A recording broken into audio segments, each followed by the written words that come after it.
नमस्कार प्यारे बच्चों। आज ही आपका क्लास 11th का हिस्ट्री का हाफ ईयरली एग्ज़ाम हुआ है और आप सबको बेसब्री से इंतज़ार होगा कि आपके कौन कौन से क्वेश्चन जो हैं वो बिल्कुल सही हैं या किस में कमी है। इस वीडियो को बनाने का दो उद्देश्य है। एक तो आपको पता चल सके कि आपके कौन से क्वेश्चन सही हैं, क्योंकि क्वेश्चन पेपर आपके पास है नहीं तो क्वेश्चन पेपर देखकर आप अपने आंसर जांच सकेंगे। दूसरा है कि आपने पेपर को सॉल्व करना है, आपकी नोटबुक पे उसे याद करना है और जो सब सॉल्व करना है उसे अपने टीचर से चेक भी करवाना है। इससे आपको पेपर सॉल्व करना भी आएगा और आपकी तैयारी भी अच्छी होगी। तो आइए शुरू करते हैं। सबसे पहले कि सभी प्रश्न अनिवार्य हैं।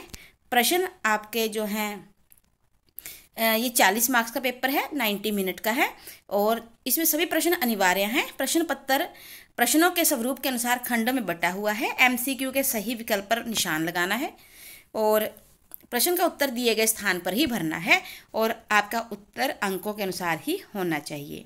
पहला क्वेश्चन है, प्रत्येक प्रश्न का 1 अंक है, यानी कि आपके पास 10 क्वेश्चन हैं। हम आपको वीडियो बता चुके थे, सिलेबस बता चुके थे, एग्जैक्टली वैसे ही पेपर आया हुआ है।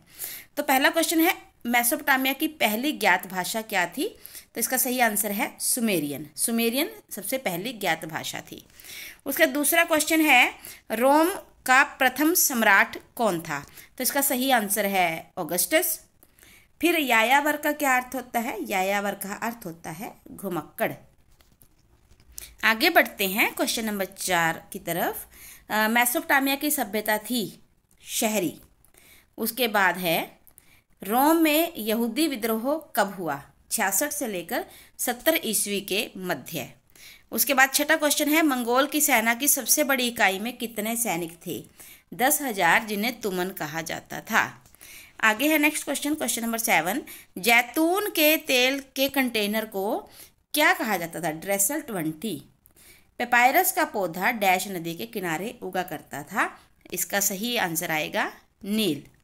क्वेश्चन नंबर 9 जो है, 9 और 10, ये आपके रीजनिंग वाले क्वेश्चंस हैं, जिसमें क्या है, आपके पास 2 कथन होंगे। कथन अगर ए सही है और आर कारण रीजन भी सही है और उसकी जो आर है वो ए की सही व्याख्या करता है, तो आपने टिक करना है ए। और अगर कथन जो दोनों सही हैं, ए भी आर भी, लेकिन आर जो है वो ए की सही व्याख्या नहीं करता, तो आपने लिखना है बी। यदि आपका ए कथन सही है और कारण आर गलत है तो आपको आंसर देना होगा सी। यदि आपका कथन यानी कि पहला पॉइंट गलत है और दूसरा पॉइंट वो सही है, तो आपने उत्तर देना होगा डी। अब इसमें एक और कॉम्प्लिकेशन है कि जो आपके पास प्रश्न आया हुआ है वो आपकी बुक का ना होकर वो 9th की हिस्ट्री से है। तो इसीलिए, लेकिन क्योंकि आप 9th में से पढ़ चुके हैं, समझ सकते हैं, क्योंकि अंडरस्टैंडिंग बेस है, ज़्यादा मुश्किल नहीं है। तो हम इसके ऊपर चर्चा करते हैं। भारत और पूर्वी अफ्रीका में लोग खानाबदोश थे और औपनिवेशिक शक्तियों के द्वारा अत्यधिक संदेह की दृष्टि से देखा जाता था। मुझे ये पॉइंट गलत लगा। क्यों गलत लगा? क्योंकि भारत और पूर्वी अफ्रीका में लोग खानाबदोश थे, परंतु घुमंतू लोग, जो भारत और पूर्वी अफ्रीका में घुमंतू लोग थे, वे खानाबदोश थे। सभी नहीं थे, कुछ लोग थे और औपनिवेशिक शक्तियां उन्हें संदेह की दृष्टि से देखती थी। सभी नहीं, कुछ। उसके बाद जो आर पॉइंट है वो है कि अफ्रीका में श्वेत निवासियों ने मसाई लोगों की चरागाहों पर कब्जा कर लिया और खेती का विस्तार किया। ये पॉइंट सही है। श्वेत निवासियों ने ही मसाई लोगों की चरागाहों पर कब्जा कर लिया था, वहाँ खेती का विस्तार करवाया और साथ में वहाँ इन चरागाहों को शिकारगाहों में भी बदला। तो इसीलिए इसका आंसर होना चाहिए A is false but R is true, D आ जाएगा। क्वेश्चन नंबर 10, रोमन साम्राज्य में एकल परिवार का व्यापक रूप से प्रचलन था। ये देखिए आपकी एनसीईआरटी की बुक की उठाकर ज्यों की त्यों लाइनें मिलेंगी आपको। बस ये इसलिए है ताकि आपको एनसीईआरटी पढ़ने की आदत हो, और होनी भी चाहिए। बिल्कुल ऐसे कैसे पॉइंट है। तो पहला कथन जो है यानी कि ए जो है वो बिल्कुल सही है। उसके बाद है वयस्क पुत्र अपने पिता और परिवार के साथ रहते थे। यहाँ पर ये पॉइंट गलत है, क्योंकि आपकी बुक में जाइए और देखिए वहाँ पर लिखा हुआ है वयस्क पुत्र अपने पिता और परिवार के साथ नहीं रहते थे। तो इसीलिए कथन ए सही है, कथन आर गलत है। तो इसका आंसर आ जाएगा सी। कैसे, ये देखिए यहाँ लिखा है कि यदि कथन A is true but R is false, तो ऑप्शन क्या आएगी, सी। तो सी लगाना है। उसके बाद है आपके 3-3 अंकों वाले प्रश्न। रोमन साम्राज्य में को कितने चरणों में बांटा जाता है, 2 में, पूर्ववर्ती और परवर्ती। जो परवर्ती है वो 4वीं शताब्दी से 7वीं, और जो पूर्ववर्ती है वो 3री शताब्दी से पहले का जो समय है, यहाँ पर परवर्ती आएगा। अच्छा, दूसरा क्वेश्चन था आप इसको बढ़ाकर लिखें क्योंकि 3 मार्क्स का है, एक्सप्लेन अच्छे से करें, लेकिन पहले हमें ये जरूर पता हो कि हमें लिखना क्या है। फिर तुमन क्या है, मंगोल सेना में जो 10,000 सैनिकों की टुकड़ी थी, क्योंकि उसने अपनी सेना को दशमलव इकाई में बांटा हुआ था, तो 10,000 सैनिकों की सबसे बड़ी टुकड़ी होती थी, उसे तुमन कहा जाता था। नेक्स्ट है मेसोपोटामिया की कृषि एवं सिंचाई व्यवस्था का उल्लेख करें, या फिर रोमन साम्राज्य के सैनिक संगठन के विषय में लिखें। हम कोशिश करते हैं दोनों के लिखने के पॉइंट। देखिए रोमन साम्राज्य जो मेसोपोटामिया है उसकी कृषि अच्छी थी, क्योंकि दजला और फ्रात नदियों के बीच की भूमि होने के कारण वो काफ़ी उपजाऊ थी। यहाँ पर कृषि 7000 ईस्वी पूर्व से 6000 ईस्वी पूर्व में शुरू हुई। मुख्य फसलें गेहूँ, जौ, मटर, मसूर थे, और सिंचाई के लिए दजला और फ्रात की नदियों का पानी यूज किया जाता था। अगर हम रोमन साम्राज्य की सेना की बात करें, यहाँ पर ज़्यादातर बच्चों ने क्या किया है, मंगोल सेना का विवरण दे दिया, जबकि यहाँ पूछा गया रोमन सेना का। देखिए रोमन सेना व्यावसायिक सेना थी, यानी कि उनको उनके काम के बदले तनख्वाह मिलती थी।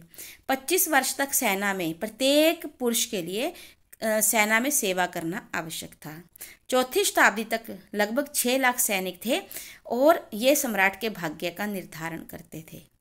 तीसरा पॉइंट इसमें आप ये लिख सकते हैं कि सेनेट सेना से घृणा करती थी, और सम्राट के लिए सेना पर नियंत्रण रखना बहुत आवश्यक था। यानी कि सेना काफ़ी पावरफुल थी, और सेनेट से कोई बहुत अच्छे संबंध नहीं होते थे। यदि सम्राट उन पर नियंत्रण कर पाता था तो ये सम्राट के लिए बहुत अच्छा रहता था। उसके बाद है चंगेज़ खान ने सेना को किस प्रकार संगठित किया। चंगेज़ खान ने अपनी सेना को दशमलव पद्धति में संगठित किया। सेना में विभिन्न मंगोल जनजातियों के लोग थे। वो सैनिकों को प्रशिक्षण पर बहुत बल देता था, और प्रशिक्षण देने वाले कप्तान को नोयान कहा जाता था। सेना नायकों को सार्वजनिक तौर पर सम्मानित किया जाता था, और चंगेज़ खान खुद उनके लिए अंडा यानी कि सगे भाई जैसे शब्दों का प्रयोग करता था। और सेना संबंधी जो सभी महत्वपूर्ण निर्णय थे वो मंगोलों की जो सभा थी कुरिलताई, उसमें लिए जाते थे। बहुत अच्छा प्रश्न है ये, काफ़ी इंपॉर्टेंट भी है। उसके बाद है 8 मार्क्स के क्वेश्चन। यहाँ पर भी अथवा है। जैसे पहला है विश्व को मेसोपोटामिया की क्या देन है, या 3री सदी का संकट क्या था। हम मेसोपोटामिया की विश्व को क्या देन है, हम उसकी चर्चा करेंगे। देखिए मेसोपोटामिया से हमें मिली कालगणना, जिसमें नक्षत्र और ग्रहों की जानकारी मिली। सूर्य ग्रहण, चंद्र ग्रहण की।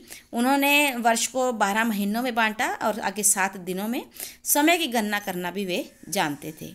गणित में हमने वर्गमूल, चक्रवृद्धि ब्याज के सूत्र, गुणा व भाग की तालिकाएं, आयतन निकालना सीखा, रेखा गणित के नियम सीखे। भवन निर्माण में इन्होंने मेहराब का प्रयोग किया, और इनकी मेहराब बहुत सुंदर होती थी, जिसके कारण भवन सुंदर लगते थे, इमारतें सुंदर लगती थी, और इनकी मेहराब जो थी वो दीवार का बोझ संभालने वाली होती थी। लेखन कला में सम्राट के आदेशों को, समझौतों को, कानूनी दस्तावेजों को लिखा जाता था। सुमेरियन इनकी पहली ज्ञात भाषा थी, और इसे मिट्टी की पट्टिकाओं पर भी लिखा जाता था। उसके बाद है रोमन साम्राज्य का आर्थिक विस्तार, जिसमें आप कृषि, पशुपालन, उद्योग, व्यापार लिख सकते हैं। लेकिन हमने दूसरा क्वेश्चन चूज़ किया है, मंगोल कौन थे, उनके समाज की क्या विशेषताएं थी। देखिए, ये मध्य एशिया का एक यायावर समुदाय था। मूलतः घुमक्कड़ थे, पशुपालक और शिकार संग्राहक थे। विभिन्न कबीलों में बटे हुए थे। अक्सर इनमें लड़ाइयाँ चलती रहती थी। लूटमार करना, चरागाहों की तलाश करना इनका प्रमुख कार्य था। ये पितृपक्षीय परिवार व्यवस्था को मानते थे और पुत्र का होना परिवार में आवश्यक माना जाता था। मृतकों का संस्कार ये रात्रि में करते थे और मृतकों को ये दफनाते थे, और दफनाने के साथ ही कुछ वस्तुएं भी दफनाई जाती थी। तो इस प्रकार से जो मंगोल थे उनके समाज की कुछ विशेषताएं बाकी यायावर समुदायों से अलग थी। उसके बाद है 5 नंबर का मैप, जहां पर हमने विश्व के मानचित्र में रोमन साम्राज्य के फैलाव को दिखाना है। यहाँ पर वर्ल्ड का मैप है जो कि बहुत ज़्यादा क्लियर नहीं है, फिर भी हम कोशिश करते हैं इसको उठाने की। बीच में यहाँ पर क्योंकि 3 महाद्वीपों में, जिसमें थोड़ा भाग एशिया का भी है, अफ्रीका का भी है और यूरोप का भी, इनके बीच में है भूमध्य सागर। भूमध्य सागर के जो आसपास का एरिया है वो सारा किस में आ जाएगा, वो आपके रोमन साम्राज्य के विस्तार में। बाकी हम इसके लिए एक क्लियर पिक्चर भी लेके आए हैं। जो ये हम पिक्चर देख रहे हैं अभी, इसमें हम सारा रोमन एम्पायर देख सकते हैं, जहाँ ब्रिटानिया का भी कुछ हिस्सा है, और ये फ्रांस है जिसको गाल के नाम से जाना जाता था, जर्मनी का भी कुछ हिस्सा है। हम जितना भी रेड पोर्शन है ये सारा जो है रोमन साम्राज्य का ही हिस्सा था। और बीच में आप भूमध्य सागर लिखें जरूर यहाँ पर, साथ में यहाँ पर ये काला सागर हो गया। तो ऐसे ही जो नीचे का पोर्शन है वहाँ पर इसके नीचे लाल सागर है। लाल सागर के ऊपर वाली साइड में फारस की खाड़ी है। ऐसे ये सब आप प्रैक्टिस करते रहें, क्योंकि अब आपको आगे मैप आना ही आना है। होप कि आपके बहुत अच्छे नंबर बने हों, आपने बहुत अच्छी तैयारी की हो और अच्छे मार्क्स आए। लेकिन अगर कहीं कमी रही है तो उसे सुधार कर आगे बढ़ें। Thank you. Have a nice day.